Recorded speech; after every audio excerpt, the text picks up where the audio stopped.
Bawat salitang binibitawan ko ay tila ba patalim na bumabalik sa akin. Paanong bawat pag-ibig na binubuo ko ay siya ring pagwasak ng sarili kong damdamin? Saan ako nagkulang? Bakit sa bawat oras na iniukol ko sa'yo, bawat yakap, bawat halik, ay nauuwi lang sa paglimot sa malamig na pagtalikod na tila ba wala akong halaga? Pagod na akong magtanong pero hindi mapigil ang sigaw ng aking puso. Sa'yo na ba ako nagkulang? Paano mo nagawang humakbang palayo nang hindi man lang lumingon?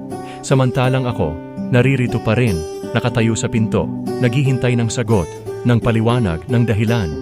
Bakit palaging ako ang naiwan? Palaging ako ang nawawalan? Minsan iniisip ko, baka ako ang problema.